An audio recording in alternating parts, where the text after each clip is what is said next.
Buenos días, buenas tardes, buenas noches. Aquí estamos una vez más en mi experiencia como escritor, en este caso de nuevo como escritora, porque tenemos el placer de abrirle las puertas del espacio a Sicinia Ance, escritora e investigadora boliviana. ¿Cómo estás, Sicinia?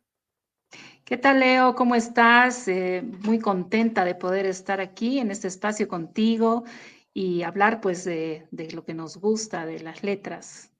Estupendo, estupendo. Pues nada, ¿allí qué hora es ahora, Sicinia? Porque Sicinia está en Bolivia, está ahora en Cochabamba, en su tierra. Exacto. Bueno, ahorita son las 4 de la tarde y Cochabamba es el corazón de Bolivia, incluso le llaman el corazón de América, ¿no? Porque estamos justo en el centro y es una ciudad muy bonita que se la conoce especialmente por ser la capital gastronómica de Bolivia. Aquí todos los que llegan a Bolivia llegan a Cochabamba y pueden conocer una diversidad infinita de platos y de comidas, eh, bueno, pues de la región. Qué bonito. Eso, a mí Cochabamba, aparte de lo preciosa que será la ciudad, me la estás vendiendo de una manera que me encanta seguro. Claro que sí, aquí te vamos a recibir con los brazos abiertos. Muchísimas gracias. Pues Sicilia Ance, escritora e investigadora boliviana, como la presentaba antes, su obra se mueve entre la memoria, la identidad y la imaginación, pero con una sensibilidad tan profunda como genuina. Desde la investigación académica hasta la creación literaria, Sicilia ha tejido un recorrido vital en el que la palabra no es solo herramienta, también es hogar y espejo. En esta charla buscamos adentrarnos en su mundo creativo, conocer sus procesos, sus motivaciones y descubrir aquello que alumbra su escritura. Por eso, la primera pregunta, Sicilia, va a ser referida a esto, y es el primer momento en que sentiste tú que la literatura sería parte esencial de tu vida. Claro que sí, Leo. Mira, de hecho, para mí el haber descubierto la magia de la literatura llegó un poquito tarde, ¿no? Porque, bueno, yo estudié una carrera que no tiene absolutamente nada que ver con la literatura, pero creo que de alguna manera me ayudó muchísimo también a poder escribir. Eso ya me di cuenta con los años, porque yo estudié administración de sistemas informáticos, ¿no? No tenía absolutamente nada que ver, pero creo que en el tema de la investigación me ayudó muchísimo, ¿no? A poder organizarme mejor y poder ir armando todos los datos que yo encontraba para poderlos utilizar posteriormente en los textos. Sin embargo, mi papá, él sí era un lector acérrimo, le encantaban los libros, amaba los libros. Recuerdo el primer libro que me regaló cuando yo me enfermé de varicela, cuando era niña me pusieron en Yo he cuarentena. tenido varicela también. Sí, me pusieron, me pusieron en cuarentena, entonces mi padre aparece una mañana con un regalo y era un libro de Kipling, que era el libro de la selva, que fue mi primer libro y para mí significó muchísimo, ¿no? A pesar que me trae un recuerdo no muy grato de lo que pasó con la varicela, pero fue mi primera interacción con un libro, ¿no?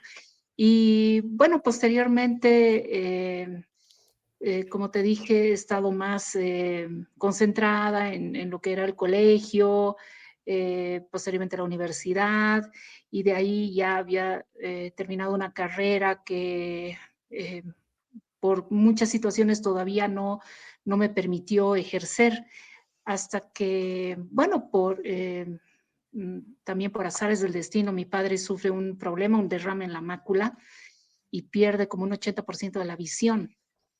Entonces, como yo siempre estaba acostumbrada a ver a mi padre con un libro en la mano, siempre estaba con un libro en la mano, leyendo. Y verlo sentado sin un libro en la mano, con la mirada perdida, la verdad es que me causó un shock muy fuerte. Y no sé por qué, pero de una manera casi instantánea le pregunté, ¿no? Papá, ¿quieres que te lea un libro? Y ahí vi que se le iluminó el rostro y bueno, yo que no era muy afecta a los libros entonces, me da un poquito de pena decirlo, le dije, bueno, ¿qué libro quieres que te lea? ¿No? Porque él había leído tanto que no sabía qué libro podía buscar, algo que no había leído. Y él me dijo, siempre he tenido curiosidad de leer el libro de El caballo de Troya de J.J. Benítez.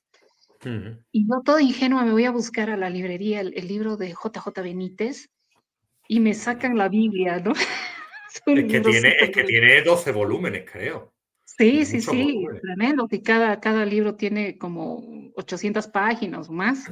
Yo me he leído 5. Bueno, te admiro muchísimo. Cuando yo vi el libro casi me caigo de espaldas, ¿no?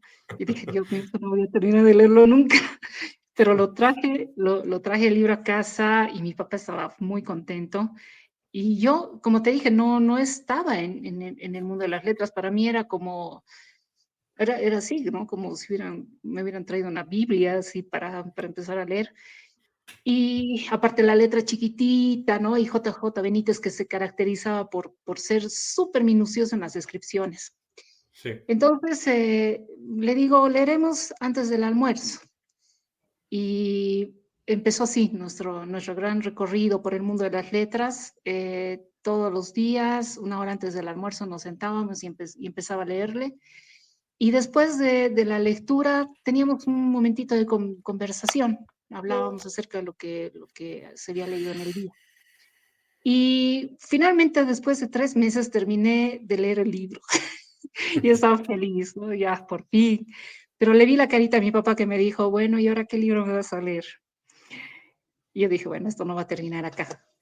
Y continué con J.J. Benítez. Leí un libro que se llamaba La rebelión de Lucifer. Sí. Y fue gracias a J.J. Benítez que yo descubrí el género de la ficción. Y Ujú. fue ese género el que me encantó, me apasionó. Y allí empecé a buscar qué autores eran más o menos similares o narraban género de ficción, también misterio. Y empecé a conocer autores en ese momento, buscando libros que leer, ¿no? Descubrí los libros de Alan Poe, por ejemplo, de Lovecraft, que me gusta muchísimo, Mary Shelley, Bram Stoker, ¿no? Que eran los libros que yo iba coleccionando y los podía conseguir en la librería y le leía a mi papá. Y mira cómo fue la cosa que empecé a meterme mucho en los libros de misterio y llegué a rozarlos de terror. Hasta le leí un libro perdón, de William Blatty, ¿no? No sé si lo Ajá. conoces. Sí, del exorcista, ¿no? El exorcista, sí, mi pobre Claro. padre, agarrado Sí, sí, del sí, sí. sillón, aguantándose la lectura. Pero la pasábamos muy bien, era nuestro momento, era nuestra hora, una hora de que nos conectábamos, padre e hija, y hablábamos, y eso es lo que hace la lectura, ¿no? La lectura es una llave que te abre una puerta a la imaginación fantástica que es infinita, ¿no? Llena de posibilidades. Entonces, yo creo que mi padre, al darse cuenta de que yo empezaba como a indagar en muchos temas y hablar y tenía mucha curiosidad, él empezó a animarme a que escribiera. Y yo me acuerdo que me gustaba escribir cuando estaba en colegio, como que a mí me daban las tarjetas. ¿Te acuerdas que antes se compraban las tarjetas de cumpleaños, las tarjetas Sí, de sí. felicitación? Me daban las tarjetas para que yo las redactara. Entonces las redactaba las tarjetas de felicitación, las tarjetas de Navidad. Y cuando él me dijo las primeras veces que por qué no escribía, mira cómo era que después voy a tocar ese tema, ¿no? Un mal que afecta a mi país y parece que es un mal latinoamericano. Que yo le decía, no, papá, yo no me creo capaz de poder escribir, no soy escritora, no creo. Y claro, lo sentía frustrado mi papá, pero ya con tanta insistencia, así durante meses, no sé qué pasó, fue que viví una epifanía una noche había había como una escena que yo la veía en mi mente, en mi imaginación, y no podía dormir. Me levanté, abrí la computadora y empecé a escribir todo lo que se estaba proyectando en mi mente como una película, ¿no? Y cuando me doy cuenta, había escrito aproximadamente unas 6 páginas donde narraba acerca de un minero orureño. Hay una ciudad que se llama Oruro y es una tierra donde se caracteriza más por la minería y mucho más antiguo que la de Potosí, que has debido escuchar acerca del Cerro Rico de Potosí. Sí. Y bueno, entonces hablo acerca de este minero que va y se compra de un mercado de ropa usada, porque aquí existen mercados donde se vende ropa usada, como mercados de pulga más o menos, de Ujú. pulgas. Y ahí este minero se encuentra con una prenda, que es un abrigo negro de cuero, y se queda fascinado mirando este abrigo. Y siente una necesidad de tener ese abrigo, de poseer ese abrigo. Entonces empieza a regatear, no sé si conoces ese término, regatear el precio. Regatear, sí, claro. Sí, Aquí se dice mucho el regateo, sí. sí. Y bueno, se compra el abrigo y al momento en que él se coloca el abrigo, siente una electricidad que le recorre toda la columna vertebral y empieza a sentir una sensación de seguridad y de fortaleza que nunca había sentido. Lo que él nunca sabe, ¿no? Después, posteriormente, este se convierte en mi primer libro, es de que Ujú, ese abrigo había pertenecido a Hitler en la Segunda Guerra Mundial, ¿no? Un abrigo ujú. que terminó en un mercado de ropa usada y que al ser adquirido por este personaje, él empieza pues a experimentar una serie de cambios en su personalidad por la carga energética del abrigo. Yo esa noche escribí el primer capítulo, no sabía todavía qué era lo que había escrito. Al día siguiente le dije, papá, vamos a dejar de lado un ratito el libro y te voy a leer este otro texto y me vas a decir qué te parece. Y le leí y mi papá se quedó pensativo y me dice, ¿y qué más hay? Me dice, ¿no? Y le digo, no, no, eso es todo. No, no puede ser, tiene que haber algo más. ¿Y de dónde has sacado este texto? Y yo le dije, yo lo escribí. Y jamás me voy a olvidar su rostro en ese momento, cómo se iluminó y sonrió. Y no creas que sentí alegría, sentí terror, porque dije, ¿qué he hecho? He hecho algo que no sé cómo va a continuar, no sé si lo voy a poder hacer, no sé qué viene después. Tenía miedo de decepcionar a mi papá. Y ahí le di muchas vueltas al tema, me acuerdo que no dormí bien, hasta que finalmente dije, voy a continuar, voy a terminar esto, aquí tengo una historia que contar y bueno, pues voy a tener que meterme en los temas de la Segunda Guerra Mundial, así que yo conocía muy poco, ¿no? De las películas que se ven Ujú, para poder crear la historia que quiero crear. ujú. Y ahí empieza pues otra aventura, ¿no? Donde también mi padre jugó un papel muy significativo, porque cada que yo escribía, se lo leía primero a él. Y él fue el que me fue guiando en algunos temas, como por ejemplo, él me dijo, ¿por qué no haces que tu personaje, Jacinto, era el minero, que se compró el abrigo, participe de alguna manera en el carnaval de Oruro, que es el carnaval más conocido, está entre los 10 carnavales más famosos del mundo, ¿no? Que lo han publicado en, en alguna revista, no lo recuerdo muy bien ahora, pero es patrimonio oral e inmaterial de la humanidad, declarada por la UNESCO en el 2001.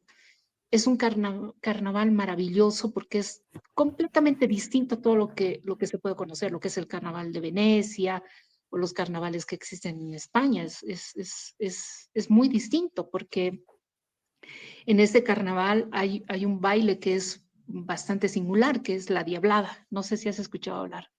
Me La diablada. suena, pero me investigaré cuando acabe de hablar contigo porque todos estos temas me interesan muchísimo. Sí, la diablada esta diablada nace en la ciudad de Oruro, específicamente en las minas de Paria, en la época de la colonia, porque cuando, bueno, llegaron los españoles, colonizaron, trataron de evangelizar a los indígenas, ¿no? Y todo lo que los indígenas practicaban en su imaginario andino era considerado eh, pagano para los españoles en esa época, ¿no? Bueno, me voy a referir, sí, de los colonizadores. Sí. Y ellos querían extirpar todas estas costumbres y tradiciones de los indígenas. Y el único lugar donde ellos podían continuar realizando sus rituales y sus costumbres era dentro de las minas, era un lugar donde no entraban los colonizadores, ¿no? Porque era peligroso, era, bueno, pues un lugar bastante peligroso. O sea, uno Sí. cuando, incluso hasta el día de hoy, cuando entran a la mina, ellos no saben si van a salir con vida o no. Y existe un personaje que le llaman el tío de la mina, que si tú lo ves al entrar te vas a asustar porque tiene la figura, la fisonomía de un diablo. Y anteriormente, antes de la colonización, existía este personaje, pero no tenía esa característica. Era el Supay, el personaje de la mitología andina, que representa el dios de las profundidades, el dios de la guerra, el Supay, que se lo veía, bueno, pues que se lo respetaba porque era un dios ambivalente, podía ser tan generoso como podía ser malo, cruel, ¿no? Entonces a este personaje le pedían permiso para poder entrar a la mina y salir con vida y poder encontrar la beta. En la época de la colonia, cuando, bueno, pues los mitayos eran llevados a las minas, pues era un muchacho que ya cumplía los 18 años, lo llevaban, los iban reclutando y los llevaban a trabajar a las minas. Les decían, ¿no? No tienes que robar, no tienes que matar, no tienes que mentir. Eran las tres leyes, Amasúa, Amayuya y Amaquella. Y porque si no, te vas a ir al infierno y te vas a ir donde el día, o sea, te vas a ir, el diablo te va a llevar al infierno y te vas a quedar ahí para toda la eternidad. Entonces, en la mentalidad de los indígenas era, si esta persona que me está obligando a entrar a la mina le tiene miedo a este diablo del que habla, ¿no? De su religión, y bueno, entonces ese diablo tiene que ser mi aliado, ¿no? Eso pasó por la mente de los indígenas en esa época. Y es así como le colocan en la fisonomía del diablo a este dios andino a la entrada de la mina. Y era él al que le rendían ofrendas para poder ingresar a la mina y no morir. Y cuando termina la guerra de independencia, ¿no? Ahí hay pues ya como un sentimiento de liberación de parte de los mitayos que han entrado a las minas como mineros. Y en una manera de algarabía y de felicidad, ellos empiezan a bailar en homenaje al tío, al Supay, que tenía ya la imagen de un diablo. Y es ahí que nace la diablada boliviana, la primera diablada,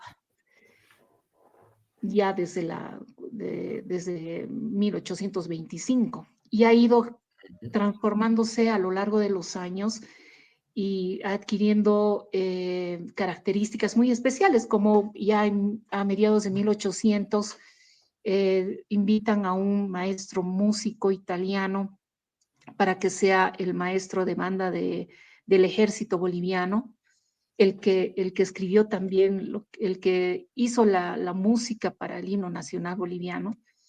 Lo trajeron y él introdujo muchos elementos de lo que era las marchas napoleónicas a lo que era la banda del ejército boliviano.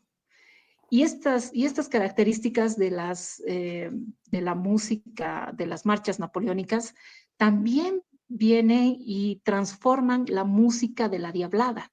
Por eso es que cuando tú ves a los diablos bailando, están como marchando y están en escuadras, como escuadras de soldados que están en la guerra y están tan, yendo a ese ritmo de marcha. Y es fantástico y a mí me vino a la idea de poder crear esta correlación entre los ejércitos nazis que marchaban y las escuadras de los diablos que también van marchando, ¿no? Cuando he creado esta historia del minero y que se va contando también correlativamente partes de lo que fue la Segunda Guerra Mundial. Entonces tenía ese material y que pude utilizar gracias a la recomendación de mi padre, hacer de que mi personaje sea platillero, reemplazante de un músico que se va al carnaval de Oruro y ve toda esta manifestación cultural que tiene Bolivia y la va mezclando en su mente porque él ya está sufriendo los cambios por la carga energética del abrigo y hay una transformación donde ya se pueden ver los diablos transformándose en soldados nazis, ¿no? Que están marchando en la guerra. Entonces, era bastante exótica la idea, bastante alocada, pero mi padre feliz, contento. Seguramente lo comentaba con sus amigos. Me estoy yendo, creo que estoy alargándome mucho con esa parte. No, no, no, no, no, no.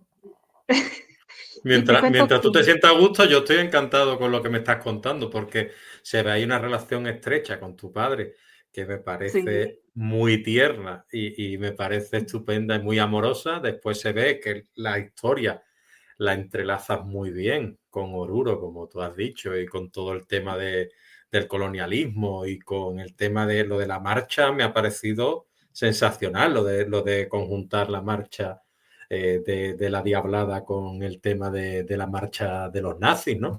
Me sí, parece súper interesante. Puedes seguir el tiempo que quieras, ¿eh?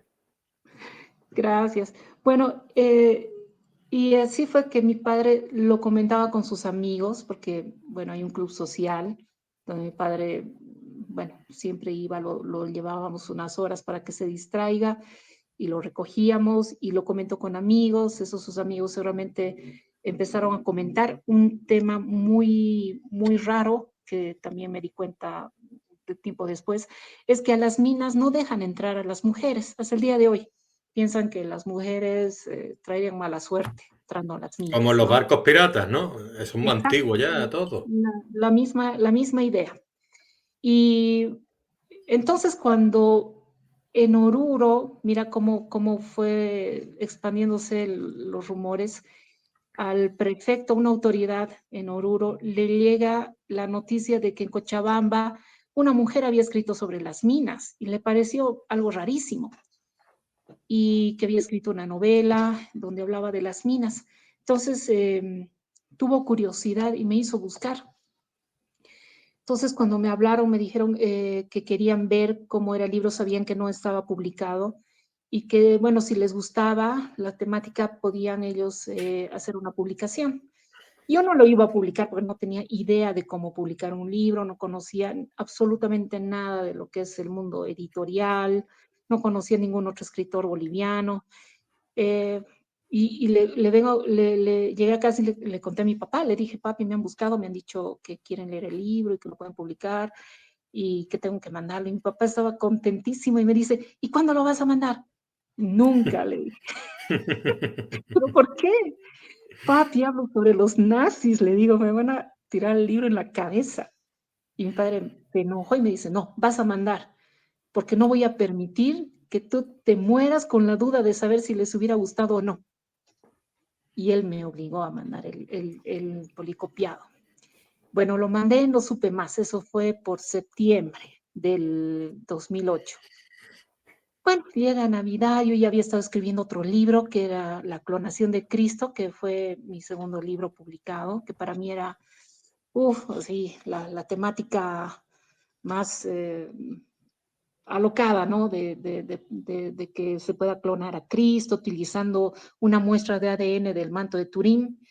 ¿Tuvo hay Y algo que ver JJ Benítez en esa obra y que también, tú, porque a lo mejor también, te dio ese empujón? también, pero hubo también otro tema que en Cochabamba, si te fijas en internet, Sí. hay un Cristo de yeso, que es el Cristo de San Pedro, que Ajá. exuda sangre, llora sangre. Ajá. Y es una cosa rarísima. El Vaticano ha mandado ejércitos de científicos para estudiar este caso y después de muchos años han llegado a declararlo como un hecho milagroso. Y donde lloró el Cristo, crearon una capilla, lo tienen ahí al Cristo que llora. Después de muchos años, la Virgen que estaba ahí en la capilla también empezó a llorar sangre. Entonces yo utilizo este elemento también que me sorprendió muchísimo y voy creando esta situación porque fue a partir de una publicación de unos científicos de Berkeley que hicieron la propuesta, ¿no? Que dijeron que se podía clonar a Cristo si utilizaran el ADN extraído del manto de Turín. Y yo empecé a investigar si era posible eso, ¿no? Después de tantos años, de 2000 años, si podían extraer una muestra de ADN y si se podía llevar a cabo. Entonces nace la historia de poder clonar a Cristo, un científico que está obsesionado, no logra obtener la muestra de ADN, entonces se va a un lugar a sacar las muestras de una imagen de yeso que exudaba sangre para llevar a Ujú. cabo este experimento.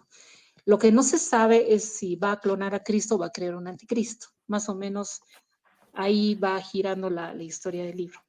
Entonces, mi padre me hace un comentario. Yo estaba en el comedor donde estoy sentada ahorita y mi padre estaba en el living y me dice, hija, y estaban mis dos policopiados en la mesa, El abrigo negro, que es el libro que te comentaba, y el de la clonación de Cristo. Me dice, este libro te va a llevar lejos. Yo pensé que me estaba hablando de la clonación de Cristo. Cuando yo me acerqué a darle un beso, me estaba señalando el abrigo negro. Bueno, yo dije, "Ay, es mi papá, como todo padre, ¿no? El hijo, el hijo es todo lo mejor del mundo para un padre y una madre. Lo tomé por ese lado. Mira, no pasó nada hasta que llega enero del 2009 y me llaman y me dice que les había gustado mucho el libro y que lo querían publicar, que tenía que ir en febrero. Me dieron una fecha para hacer la presentación en Oruro del libro y yo me quedé impactadísima. Y te voy a contar, y las veces que he contado esto, siempre me han salido lágrimas. El día que me llamaron fue el día que yo estaba enterrando a mi papá. Y para mí esto significó un regalo de mi padre desde el cielo, que no sé qué hizo, que logró hacer que mi libro se publicara. Y cuando se publicó el libro, yo fui, lo presentaron, llegué a Cochabamba con 1000 libros que no sabía qué hacer porque no conocía a nadie, no sabía cómo lo podía mostrar, presentar, nada. Lo guardé en un depósito y dije, ah, este libro me va a llevar lejos, dije, lejos, y me pareció una ironía. Pero había muchas personas que habían visto la presentación por televisión y me preguntaban por el libro, yo iba, corría, sacaba un libro y se lo regalaba. Uno de esos libros que regalé llegó a manos de una subdirectora de la Dirección Departamental de Educación de Cochabamba. Entonces había leído el libro y le pareció así, dijo, tiene muchos elementos de lo que significa la cosmovisión andina boliviana y quería que ese libro se leyera en colegios. Pero cuando me buscaron, yo no sabía por qué me estaban buscando, yo estaba un poco asustada cuando me reuní con ellos, pero me dijeron, queremos que este libro se lea en colegios. Y ahí empieza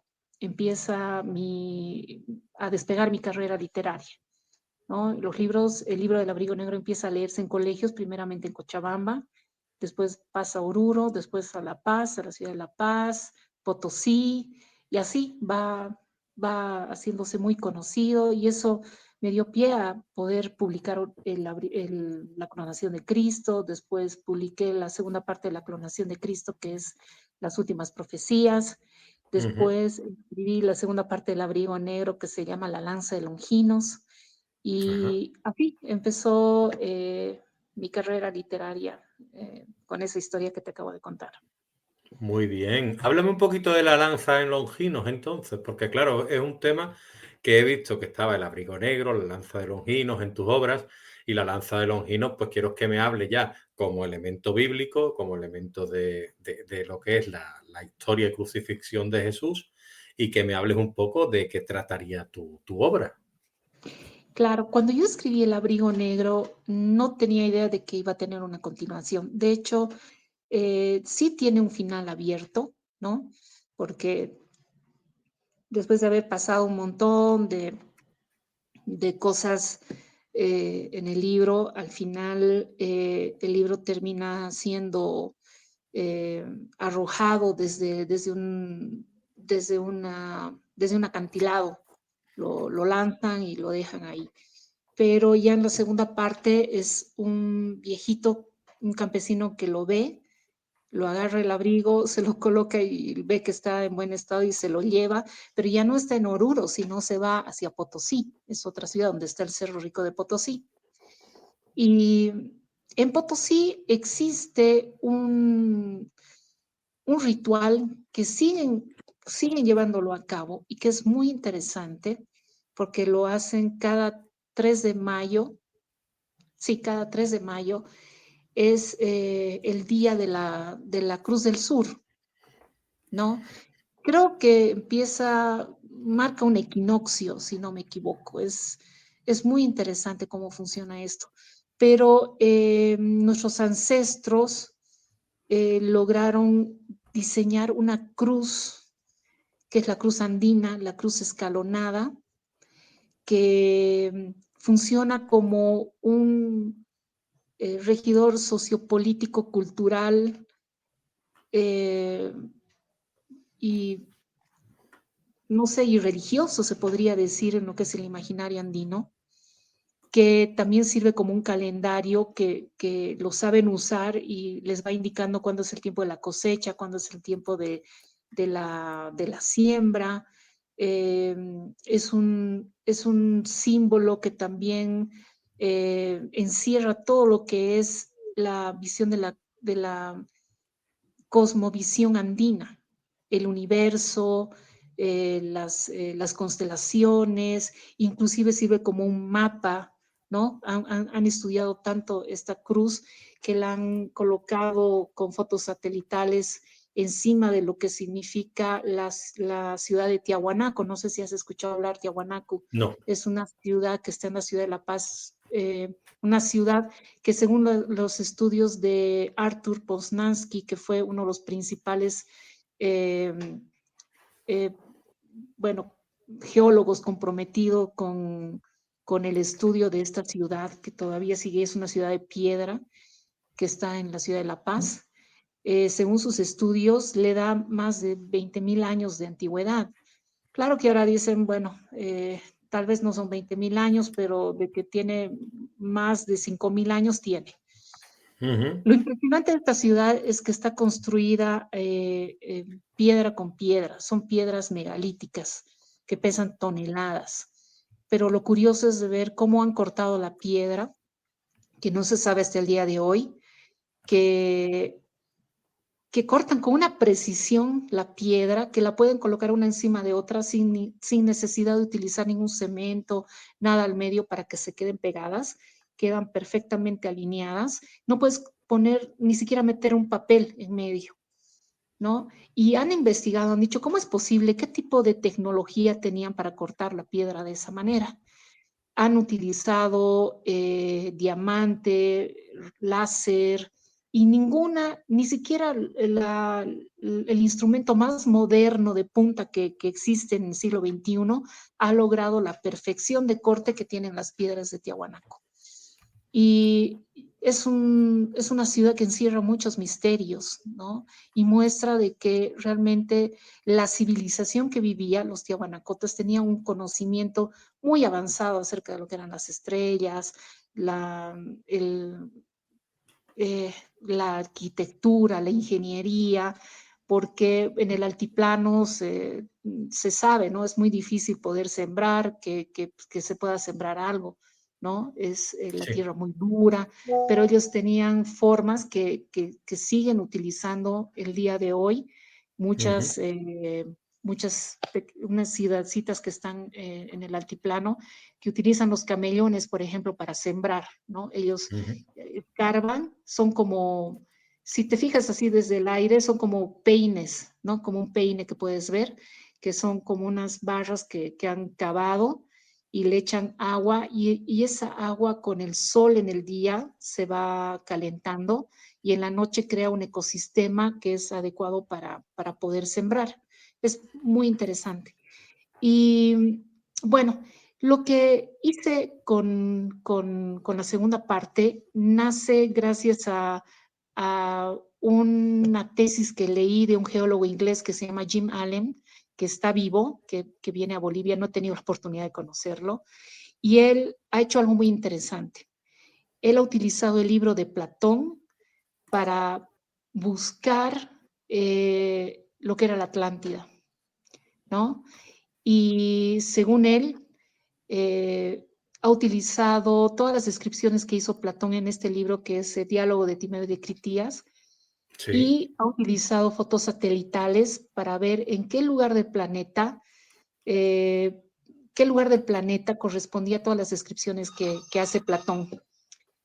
Y encuentra el lugar en un lugar que está aquí en Bolivia que se llama Pampaollagas, en la ciudad de Oruro, lo que es el lago Popó. Sí. Sí. Y ahí es donde, ay, perdón, me van a contestar ahora el teléfono. Bueno, la cosa es que ahí es donde ven que, voy a ir a descolgar el teléfono, dame un segundito. Vale, vale. Ay, bueno, 36, ahí es 51. cuando sale la idea, ¿no? De que la Atlántida estaba aquí en Bolivia y todos dicen, pues es una locura, ¿cómo se les ocurre decir eso? ¿No? Pero él muestra y dice, el oricalco, que es un metal, una aleación natural que existe, que está descrito en el libro, que es una aleación de oro y cobre. El único lugar donde se encuentra es en Bolivia, no hay en otro lugar, ¿no? En ese lugar que te dije que Oruro es un lugar donde hay muchas minas, o sea, existe, se ha creado por lo que son las minas de Oruro. Y después habla acerca de los círculos concéntricos y todo, es una tesis bastante impresionante y tú vas leyendo y vas descubriendo que efectivamente hay muchos elementos que coinciden. Entonces, eso me dio pie a utilizar estos elementos para poder construir la historia de la Lance Longinos, que ya no habla tanto de la parte política de los nazis, sino de la parte mística, de la parte... ellos eran como gnósticos, creían mucho en no sé, eran, no me acuerdo, mira la palabra, se me fue. Sí, le daban mucho, Místico. Sí, exactamente, le daban mucha importancia a lo que es el tema de todas las herramientas, todo lo que es digámoslo así, lo que rodeaba a Jesús y todo lo que eran sí, todos los utensilios, la claro. lanza, Pero muchas de ellos, las... sí, como ellos eran arios, y te fijas en internet y dicen que los arios son ya descendientes de los atlantes. Entonces había Ajá, una relación. Ellos va. empiezan a buscar cuál era la raza primigenia, se van hasta el Tíbet. Hay un video en YouTube, si lo buscas, de una Ujú. expedición nazi que se va al Tíbet para estudiar a los tibetanos, ¿no? Para ver que efectivamente creo que hay sectores donde mantienen la pureza racial. Y aparte de eso, que Hitler escuchaba mucho acerca de las leyendas cristianas, ¿no? Por ejemplo, a la lanza de Longinos. Longinos era un soldado romano Ujú. que llegaría a ser el primer soldado romano en convertirse al cristianismo, ¿no? Porque Este soldado tenía una particularidad, tenía un ojo que estaba infectado, ¿no? Seguramente en batalla se lastimó el ojo y quedó infectado. Y cuando ya lo crucificaron a Cristo, lo mandan a verificar si él había muerto. Y es cuando él clava su lanza en un costado a Cristo y sale agua con sangre y le chorrea, o sea, le llega unas gotas a los ojos, él se frota y su ojo se cura inmediatamente.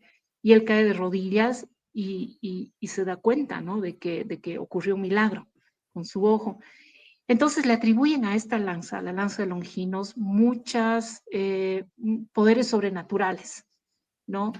Y hace mención también en lo que son las óperas de Bach, ¿no? Que hablan acerca de los nivelungos, del anillo, el anillo de los nivelungos, de Siegfried, que era la representación máxima de los arios, y también habla acerca de hay una parte donde habla de la lanza de Longinos, y él sabía que esta lanza de Longinos tenía un poder tan grande que decía que todo aquel que tuviera en sus manos la lanza de Longinos iba a tener el poder sobre el mundo, ya sea para bien o para mal.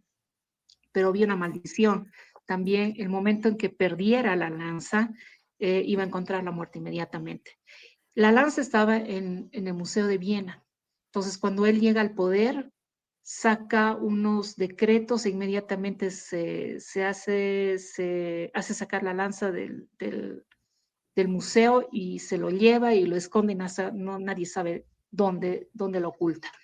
Y ahí es donde, bueno, pues se ve todo lo que hizo, lo que alcanzó a hacer Hitler, y cuando viene la guerra y entran finalmente los rusos y los norteamericanos a Alemania, son los norteamericanos que encontraron un túnel secreto en una mina que la hicieron explotar, y ahí encontraron, se dice, ¿no? Que encontraron la lanza Longinos el mismo día que Hitler se quitó la vida, ¿no? Entonces, en el libro se cuenta acerca de esta lanza que la tenía en su poder y utiliza la lanza para realizar un ritual en la que la esencia de Hitler queda impregnada en el abrigo, esperando el momento oportuno para poder reencarnar y poder crear el Tercer Reich, ¿no?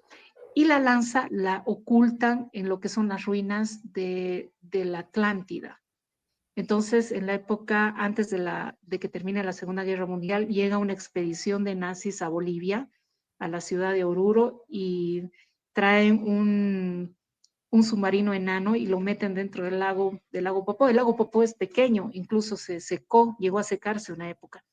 Pero en el libro se cuenta que van, encuentran una grieta y a través de esa grieta bajan como unas 3 capas, eh, capas terrestres, y logran alcanzar aguas del mar. Y ahí encuentran la ciudad de la Atlántida. Y esto es cierto porque en ese lugar han encontrado en la tierra muchos corales y restos de fósiles marinos. Entonces se cree que en algún tiempo, hace mucho, mucho tiempo, esa parte era mar. También tenemos el Salar de Uyuni, que es el salar más grande que existe en el mundo, ¿no? Es un lugar hermosísimo que has debido tal vez escuchar hablar del Salar de Uyuni, puedes buscar imágenes. Hay una época donde hay lluvia y se vuelve un espejo. Entonces, cuando tú estás ahí, es como si estuvieras en el cielo, ¿no? Estuvieras ahí en el cielo, caminando por las nubes.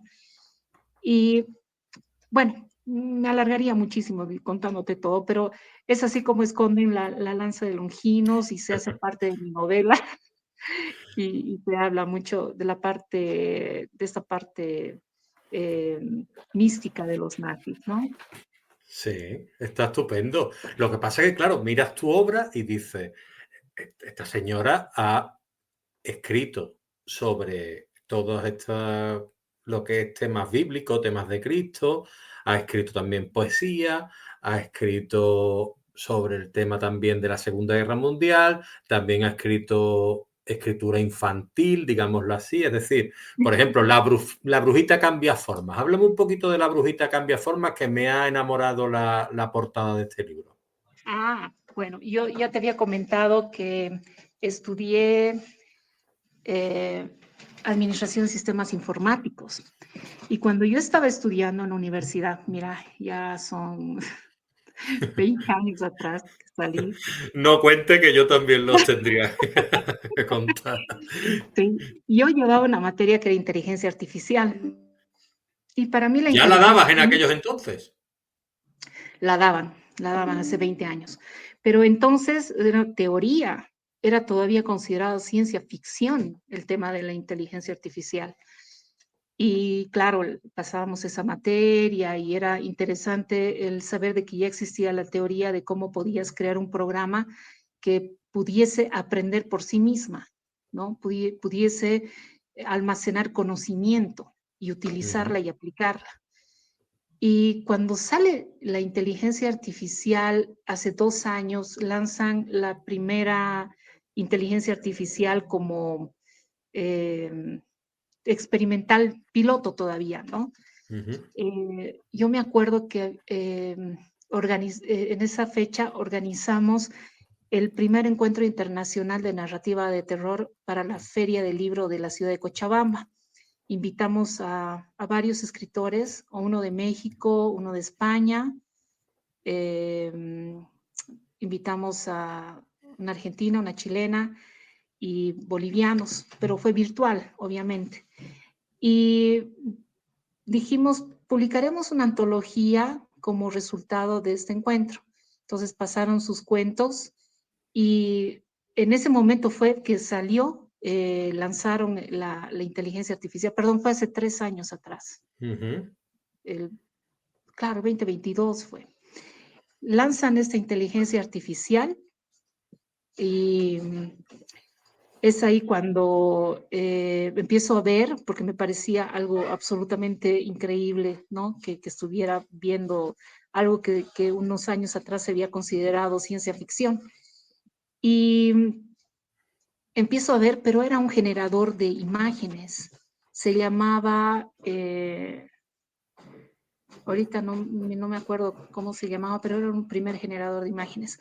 Pero le ponías el prompt y sacaba unas imágenes, pero sí realmente eran de terror, ¿no? Porque la IA recién estaba aprendiendo, ¿no? Recién estaba aprendiendo a hacer unas imágenes un poco grotescas de lo que se le pedía y me sirvió para poder ilustrar los cuentos de los que estaban participando en la antología, ¿no? La antología se llama Vienen por ti.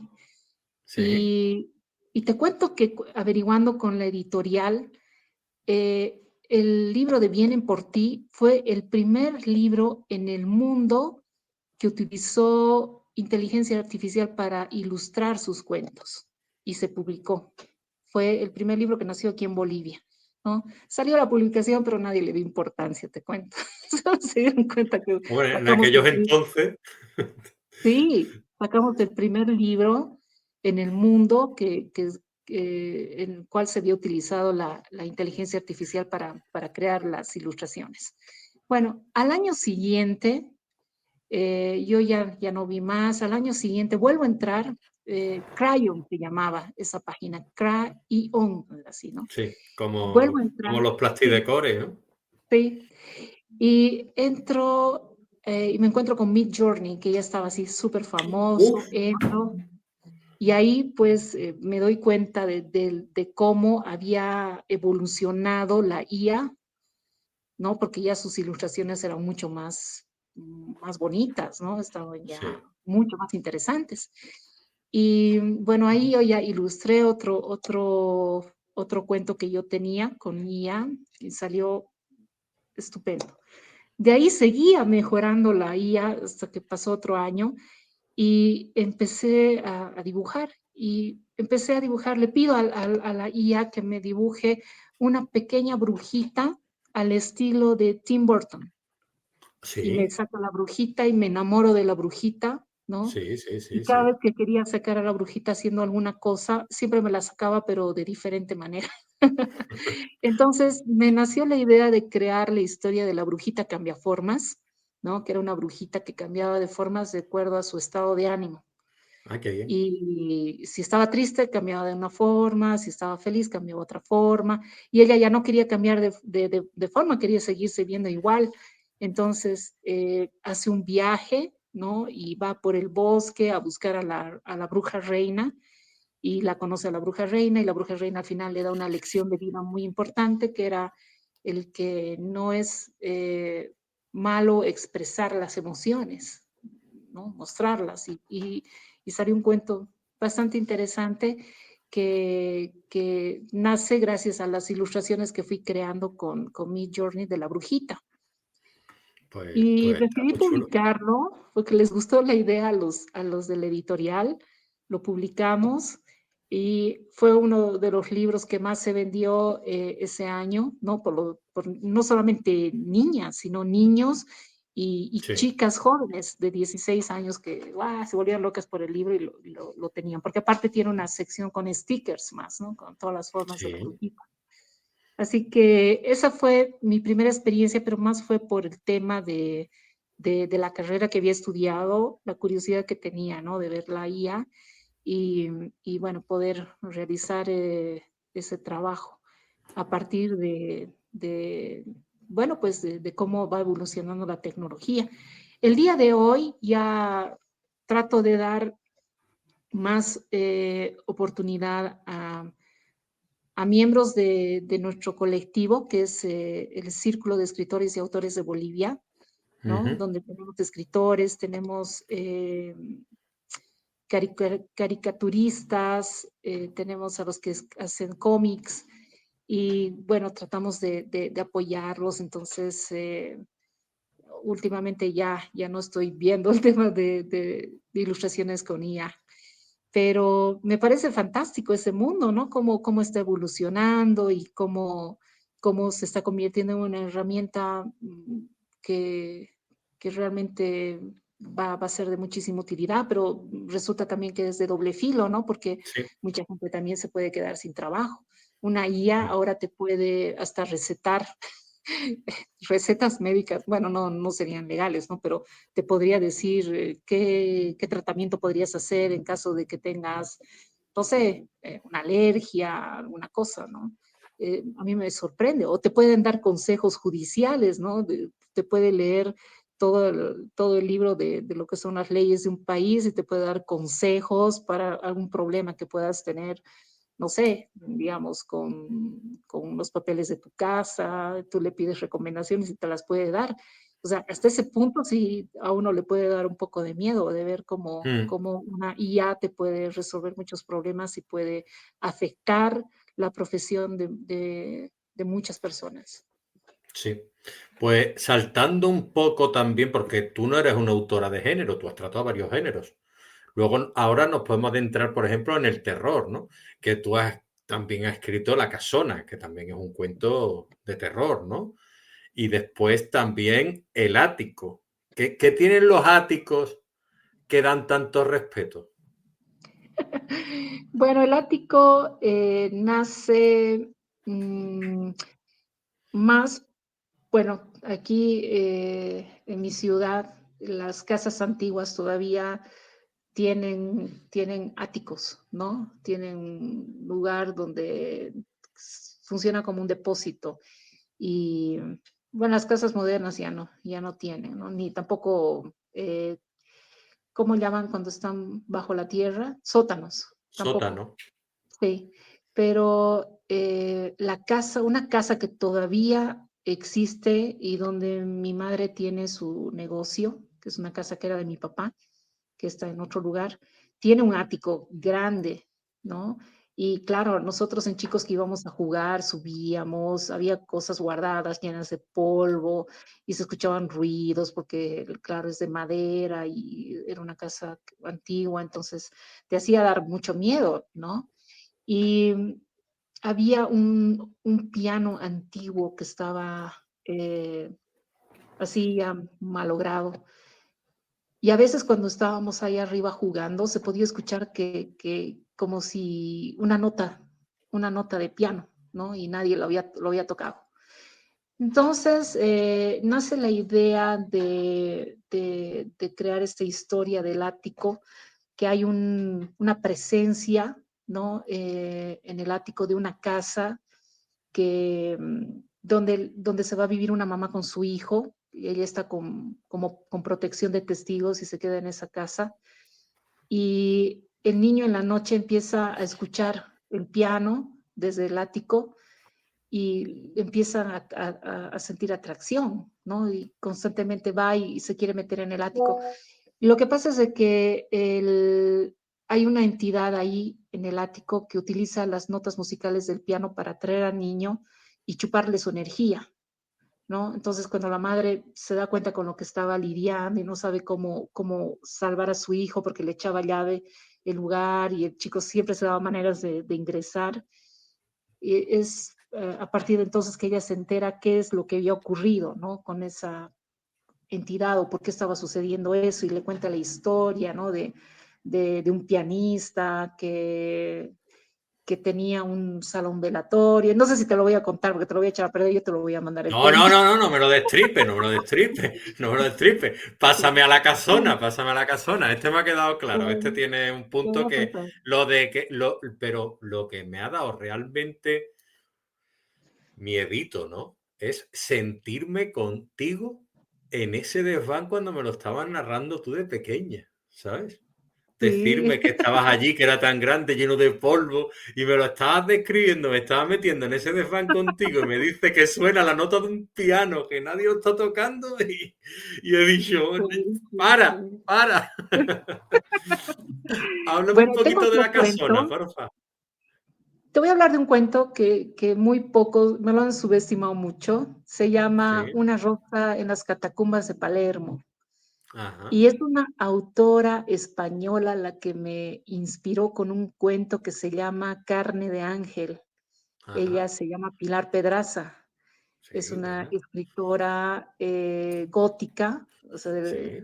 de España. No sé si la conoces. Sí, sí, sí, sí, Es sí, me la suena, me suena. reina de las letras góticas, Sí, ¿no? sí, sí, sí, sí. He tenido oportunidad de comunicarme con ella porque en una entrevista ella escuchó que yo había escrito sobre una momia de las catacumbas de Palermo, una momia que era Ujú, una niña. Y ella le llamó la atención y me buscó y me dijo que le gustaría leer el cuento. Y yo le dije, para mí sería un honor porque ha sido su cuento el que me ha inspirado a escribir este cuento. ujú, Eh, y Pilar Pedraza tiene una homónima aquí en Bolivia que también, bueno, es escritora. Pilar Pedraza, que también es escritora, ya ganó premios. Hace poco ha ganado un premio Alejandra Pizarnik, que es muy ah, importante. O sea que, mira, son dos escritoras que llevan el mismo nombre y no se conocen. Bueno, este cuento se llama Una rosa en las catacumbas de Palermo porque trata de la historia de una niña que se llamaba Rosalía, que es de la vida real, que falleció siendo niña, chiquita, ¿no? De unos 5 años. ujú, Y sus padres, desesperados y desconsolados, contratan a un médico italiano para que la momifique. ujú, Eh, ahorita Alejandro, no me acuerdo su apellido, pero también existió, y él tenía una receta, una receta secreta de cómo momificar a los muertos, pero de una manera que no parecían muertos, quedaban así como si estuvieran dormidos. Entonces, ujú, cuando él va para momificar a la niña, le autorizan utilizar los espacios de las catacumbas de Palermo para que pueda momificarla ahí. Y queda tan hermosa la niña que los capuchinos, los monjes capuchinos de esa congregación, le piden a los padres que la tengan a la niña ahí en las catacumbas. Le dice, ¿para qué la van a momificar y la van a dejar en un mausoleo donde nadie la va a ver? ¿No? Si era tan hermosa. Que se quede ahí, había un lugar donde había momias de niños y la iban a tener en ese lugar, bien protegida. Y la gente iba y se quedaba maravillada de ver a esta niña hermosa, que parecía un ángel dormido en medio de lo que era la muerte ahí en las catacumbas de Palermo. Y lo que más sorprendía a la gente era de que la niña parecía que abría los ojos y los miraba y los volvía a cerrar. Y eso es de verdad. Y el cuento de que lo puedes conseguir en internet de Pilar Pedraza, Carne de Ángel, es realmente hermoso. Me inspiró a escribir este otro cuento que cuenta la historia del médico que la momifica. Él es el que llama y cuenta el viaje que tiene y cómo la lleva la niña y la momifican y cómo la niña se le aparecía en las noches, ¿no? Y lo consideraba su padre adoptivo al hombre, pero se va contando eso. Sí, Y la historia de esta momia es tan impresionante porque ya dudaban de que era una momia, decían, no, es una muñeca de cera.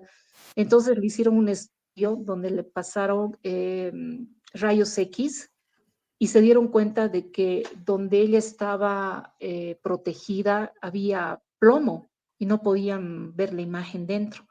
Entonces le metieron toda la carga que tenía el artefacto que lograron ingresar a través del plomo para poder ver si era realmente un cuerpo humano o era un muñeco, y se dieron cuenta que sí, pudieron ver su esqueletito, todo, pero la radiación fue tan fuerte que le tiñó su cabello, lo volvió casi blanco y un poco le afectó, ¿no? Entonces tuvieron que sacarla de donde estaba, una, una caja que le habían puesto y la colocaron en otro lugar y creo que se la han llevado a un lugar donde está más protegido porque le dañó mucho los rayos X.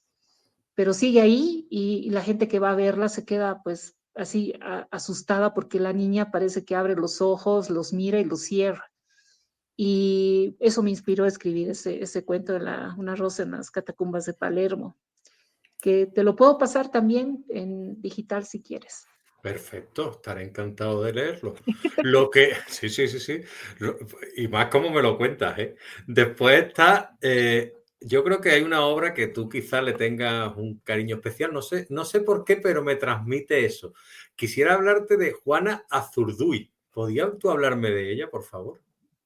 Claro, Juana Zurduy es un personaje histórico, ¿no? Que ha tenido una importancia muy, muy, muy grande en lo que ha significado nuestra guerra de independencia. Ella, te estoy hablando de una guerra que comenzó en el año 1809, ¿no? Y ella en esa época, si te pones a pensar, era una época donde la sociedad era muy machista. Sí. Las mujeres en la sociedad estaban destinadas a la crianza de los hijos Mm. o a terminar en un convento. Las mujeres no tenían participación en toma de decisiones, no se metían con política y en esa época Juana fue una mujer que rompió todos los estereotipos de una época. Ella dijo lo que pensaba, lo que sentía, lo que creía justo y decidió participar activamente de la guerra de independencia. Ella peleó, se enfrentó a los soldados, bueno, realistas, soldados que eran pues veteranos, conocedores de las artes militares, y ella se enfrentaba contra estos soldados de igual a igual. Cualquiera podría decir que tal vez por ser mujer ellos podían haber tenido algún tipo de consideración, pero para nada, más bien ellos consideraban un insulto que una mujer se plantase de igual a igual contra ellos, lo veían como un acto no solamente de rebeldía, sino de un acto eh, Sí, que ellos no podían. que, digámoslo así, a su hombría Insulto, la sí, insultaba. sí. Entonces la cabeza de Juana tenía precio, ¿no?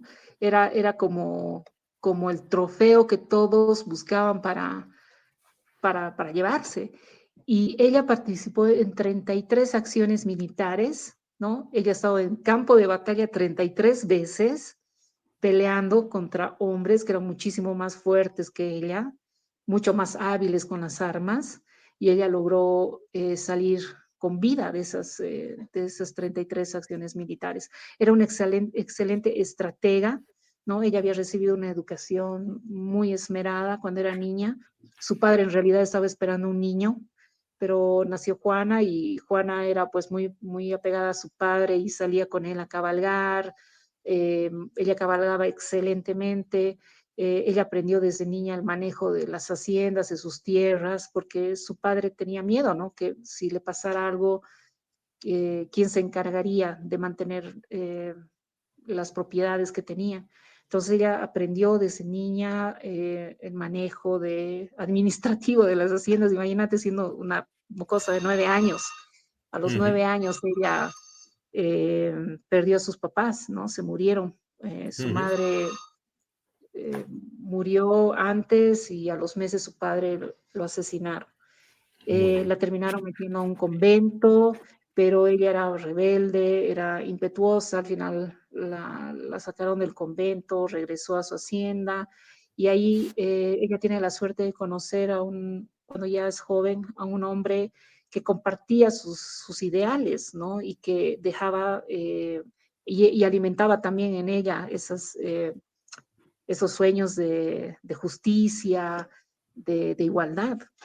Y cuando viene la época de la Guerra de Independencia, ella se prepara, recibe un entrenamiento militar para poder participar activamente de las batallas, como que lo hace, y en lo que dura los 16 años de guerra, ella pierde a 4 de sus 5 hijos.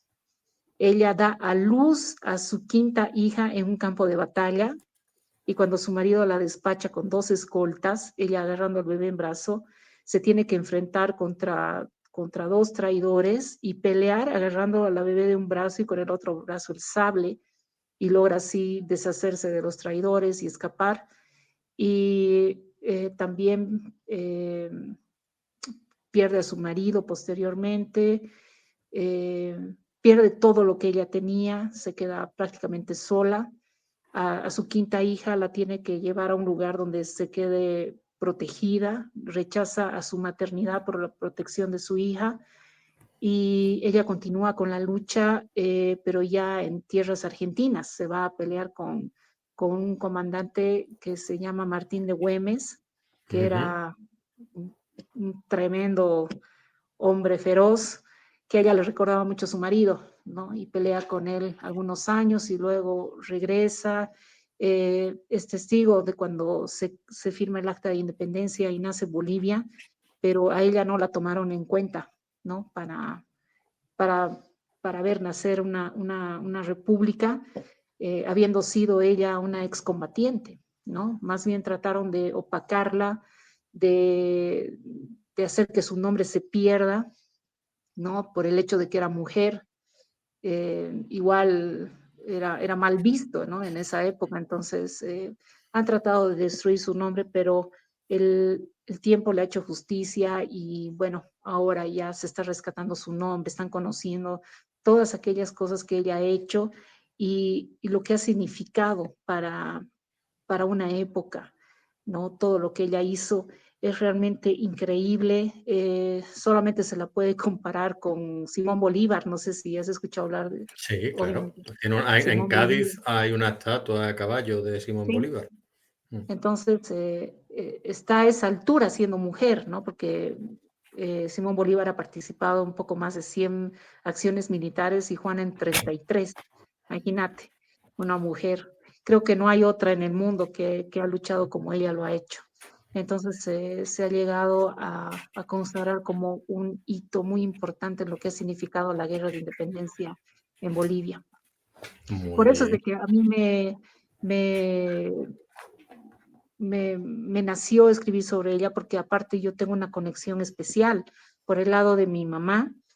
Mi abuelita siempre nos contaba la historia de Juana Zurduy, porque ella sus últimos años de vida los vivió en la casa de mi tatarabuela. Cuando ella ya era mayor, tenía alquilado un cuartito en el segundo patio de la casa. Y ella misma le contó a mi tatarabuela su historia, ¿no? No se la contaba el hechos así, sino que cuando mi tatarabuela era niña, con sus hermanos y los primos de la casa, se reunían antes del almuerzo los domingos en el patio a jugar. La veía a la señora sentada tomando sol y ella empezaba a contarles historias, ¿no? Ella le contó historias a mi tatarabuela de ejércitos, de comandantes, le contó la historia de una amazona que vestía una casaca roja y montaba a caballo, y a la que le habían nombrado teniente coronel de un ejército.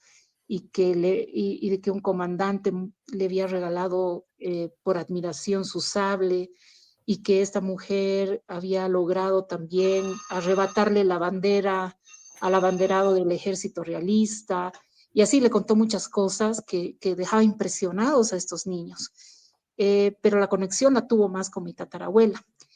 Un día, un 25 de mayo, mira, te estoy hablando de un día como ayer, Ujú. eh, eh, es un día festivo, ¿no? Porque el primer grito libertario se da un 25 de mayo de 1809. Eh, Ve un movimiento extraño en la casa, entonces ella va corriendo y se da cuenta que del cuarto de la ancianita están sacando un bulto en una frazada, y cuando se acerca vio que era ella, volvió sus cabellos. Entonces la hicieron a un lado y se dio cuenta que había fallecido, ¿no? Y le dieron la noticia a las autoridades, le dijeron Juana Zurduy, excombatiente de la Guerra de Independencia, fallecido, los sinvergüenzas, en lugar de hacer algo por, eh, por una excombatiente de la Guerra de Independencia, más bien les prohibieron de que el cortejo fúnebre pasara por las calles cercanas a la plaza, porque no querían que mancharan los actos conmemorativos de lo que fue la, el 25 de mayo, ¿no? Y no les reconocieron, la terminaron enterrando en una fosa común. Entonces, después de varios años, cuando mi tatarabuela ya era joven, ya tenía 16 años, estaban arreglando esa parte del patio y sacaron un baúl del cuarto de Juana Zurduy y lo abren. Y mi tatarabuela se quedó petrificada cuando sacan del baúl su casaca roja y su sable. Y ahí ella se da cuenta que todas las historias que había contado Juana Zurduy, la ancianita, era su propia historia. Y esa historia ha pasado como una herencia oral de generación en generación en mi familia, como un gran tesoro. Y doy gracias a Dios de que me ha dado la oportunidad de poder escribir acerca de este personaje tan importante. Qué bonito. Es así como, sí. Qué hermoso cómo lo cuentas y cómo te emocionas al contarlo. Ay, qué bonito, qué bonito. Nada, te Gracias. quería, como tu poesía, que es igual de bonita también, porque yo he tenido la oportunidad de leer algo de tu poesía y me has dejado fascinado y quería ver en este momento digámoslo así, de emoción, ¿no? Si tú serías capaz de leernos algo de tu poesía, por favor. Claro, te lo voy a leer. Hubiera buscado alguna cosita más, pero te voy a leer esto.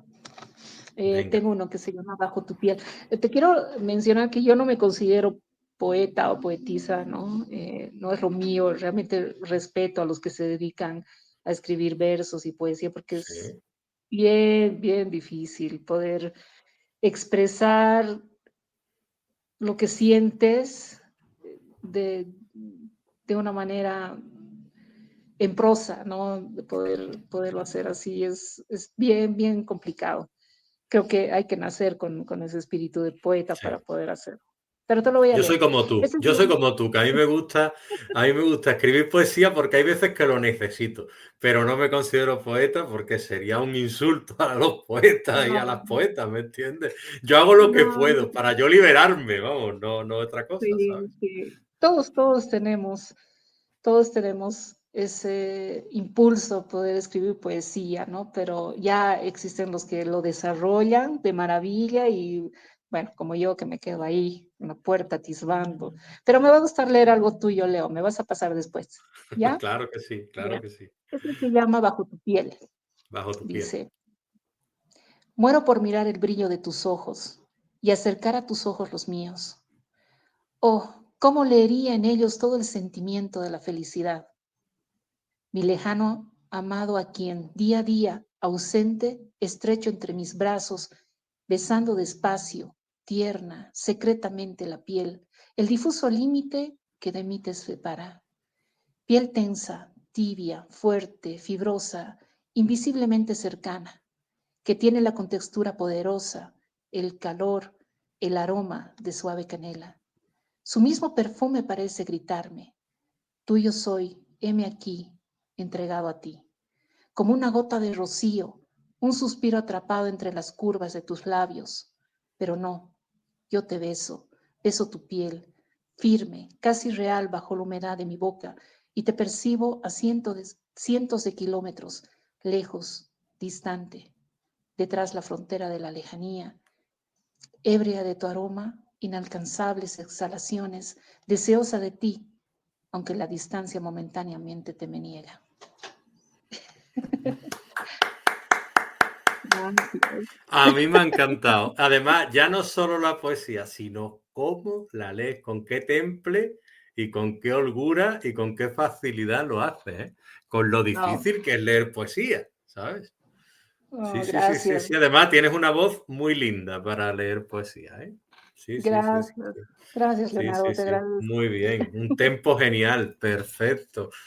Muy bien, muy bien. Y te quería preguntar un poquito también por el tema de la literatura boliviana y cómo ves tú el papel de la mujer hoy por hoy en la literatura boliviana. Mira, me encanta tu pregunta porque en los últimos 10 años, no, entre los últimos, sí, 10 años se podría decir, ha habido como un boom literario de las mujeres en Bolivia. Hay un grupo de mujeres que ha tenido una relevancia muy importante a nivel internacional. Siguen teniéndolo, ¿no? Ya se han consagrado como referentes de la literatura boliviana femenina, literatura femenina boliviana, y son muy conocidas en el exterior. Tenemos a Joana Rivero, por ejemplo, que escribe cuento y la verdad es que ha destacado muchísimo. Inclusive han hecho una película con uno de sus textos, ¿no? Lo han hecho aquí en Bolivia. Después te había mencionado a Pilar Pedraza, la homónima de Pilar Pedraza de España, que ha sacado varios premios. Hace unos días nomás ha salido la noticia de que ganó el premio de Alejandra Pizarnik. Después tiene otros premios internacionales. También es una figura muy importante en lo que es la poesía boliviana, la poesía en Bolivia y lo que es la novela. Otra escritora, hay otra escritora que es Magela Buduán también, que ha ganado premios y también se la lee, ha ganado el premio Duero, creo que en cuento, que igual, ¿no? Es uno de los premios más importantes que existe para el género.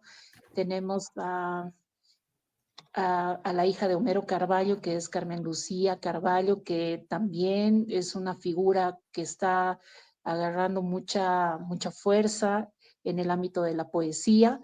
Es muy joven ella y ya tiene premios internacionales. Hace poco también ha salido la noticia de que ha recibido una noticia para ir a la China, ¿no? Y que van a hacer un festival de poesía, ¿no? De poetas jóvenes. Así que pienso que ha habido un boom de lo que es la literatura femenina en Bolivia y hay muchos que están empezando ya a perfilarse y están ya estando en el ojo en el ojo internacional, se podría decir, ¿no? De las más importantes editoriales afuera. El grupo que te comenté del Círculo de Escritores y Autores de Bolivia, que es un colectivo que nace hace 3 años, nace con la existencia de 15 autores primeramente, nace gracias a, no sé si decir gracias, pero nace por esa necesidad de encontrar alguna manera de promover autores nobles, autores independientes, que lastimosamente quedan fuera del radar de las grandes editoriales y de todas las instancias que deberían promover a los autores bolivianos, pero no lo hacen, ¿no? Porque tal vez no sé, no existe la valentía suficiente de apostar por los nuevos talentos y quedan muchos esparcidos y perdidos en el mundo de la literatura en Bolivia, sin saber cómo mostrar su producción, sin saber cómo publicar, sin saber cómo participar de eventos y durante muchos años muchos grandes talentos se han perdido porque al final han tenido que dedicarse a otra cosa, no habiendo encontrado tal vez una guía o un soporte. Y el Círculo de Autores y Escritores de Bolivia les abre las puertas para poder no solamente guiarlos, eh, sino para promoverlos, para crear espacios gratuitos donde ellas puedan mostrar sus producciones y darse a conocer.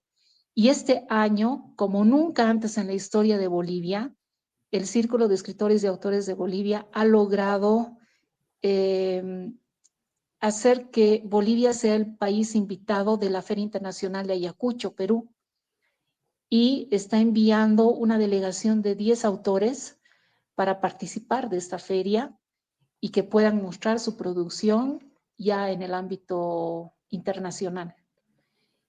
Así que este ha sido un paso gigantesco donde se ha demostrado de que autores independientes pueden alcanzar grandes logros sin necesidad de intermediarios. En este caso estaríamos hablando pues de editoriales o de librerías que solamente han apostado por autores que ya tienen una trayectoria, ¿no? Y no así por autores emergentes que necesitan un escaparate para mostrar su producción y para poder continuar en ese rubro que les gusta. Tú Así estuviste en la que feria de Ayacucho. yo el año pasado estuve en Claro, me Ayacucho, habló Mari Carmen González, me habló de ti. ahí, Cuéntame un ahí lo poquito de tu conocí. experiencia allí.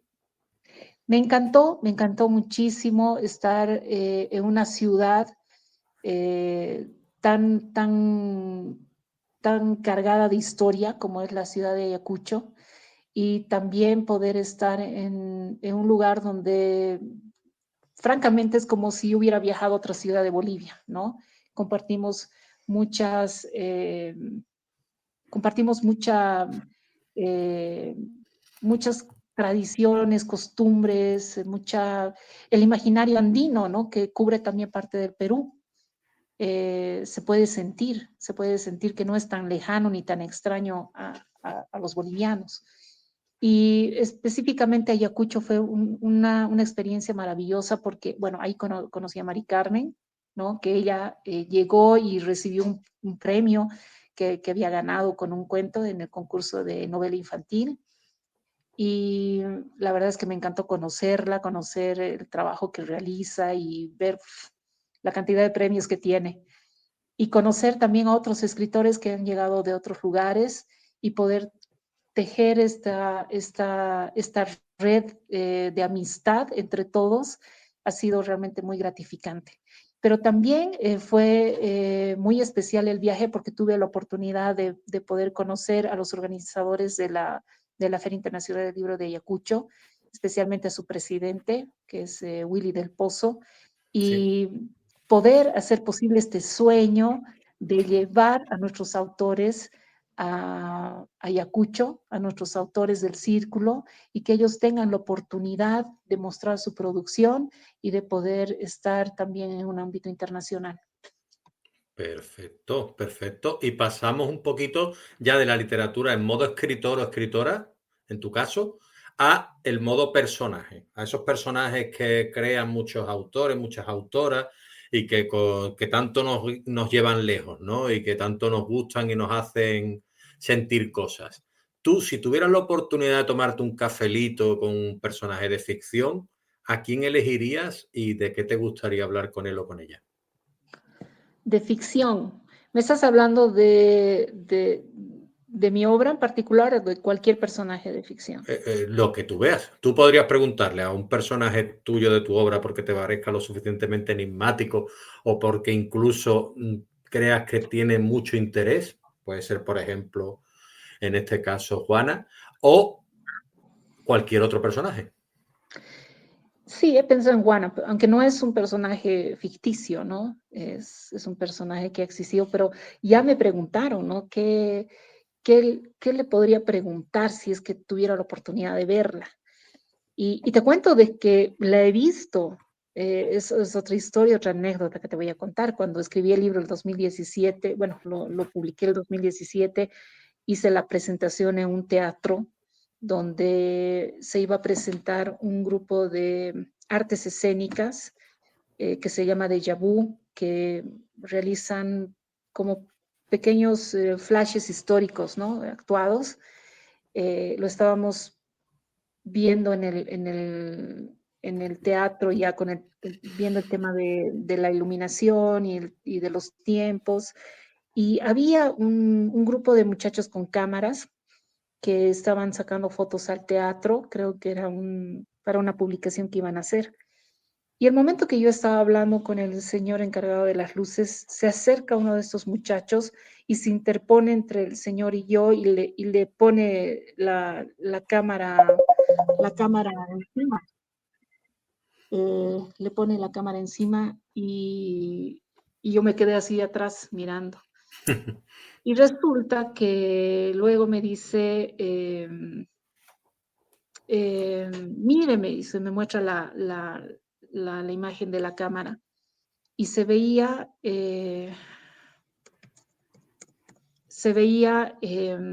a una mujer que estaba así con moño, con una falda larga, que estaba al lado de una de las butacas.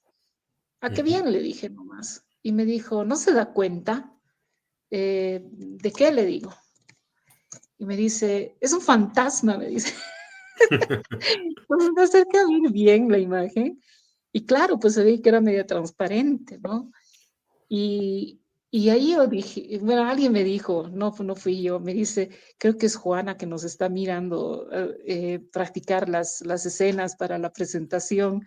Y estaba vestida como en la época, o sea, que muy lejos de ser cierto, no era, ¿no?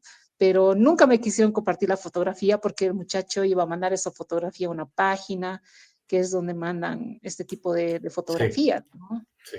No me la pudo compartir, yo estaba muy apenada, pero sí la pude ver, la pude ver. Entonces, me quedo con con esa sensación de que sí, ella estuvo presente y estuvo ahí en la presentación del libro donde hemos presentado el libro de Juana Zurduy.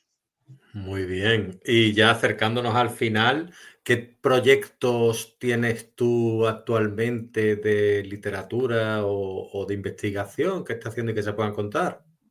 Estoy en ese momento trabajando en una novela que ya la voy a terminar, que también es histórico, como Juana, y hablo acerca del tema de guerra de independencia, pero del primer ejército que se conformó en mi ciudad, en Cochabamba, que es el Ajá. primer ejército patriota de las provincias de Charcas, que estaba al mando de Esteban Arce, que es un personaje muy importante en mi ciudad, Sí.